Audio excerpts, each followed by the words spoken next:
Yo, By Jarzin, Libho, yo Cymplex, don't worry, DJ, yo,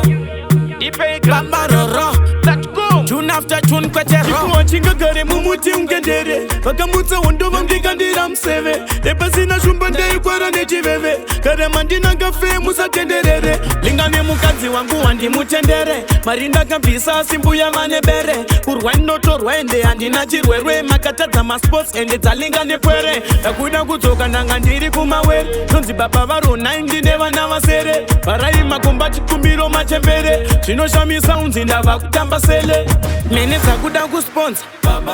ndakananga ndipopodza mafanzi angu ndanenyota ndikwanire semari yakashota Mhene dzakuda kusponsa ndakananga ndipopodza mafanzi angu ndanenyota ndikwanire semari yakashota mana real gangster bakayoko ndopisa kwamurewa nekwamutoko chinenge chikuterwa nezvimwe zvipoko vamwe ndevegodo maasbloko darova chindangivateshelelelele dorova manamba savamayendere vamwe avamira ndevepengelelele hapana pandokweshwa nemushengenene Mhene dzakuda kusponsa ndakananga ndipopodza mafanzi angu ndanenyota ndikwanire semari yakashota Mhene dzakuda kusponsa ndakananga ndipopodza mafanzi angu ndanenyota ndikwanire semari yakashota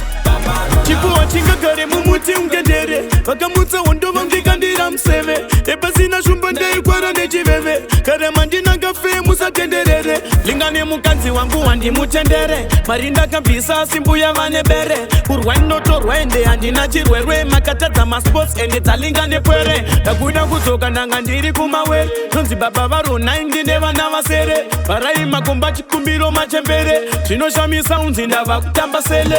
Mhene dzakuda kusponsa ndakananga ndipopodza mafanzi angu ndanenyota ndikwanire semari yakashota Mhene dzakuda kusponsa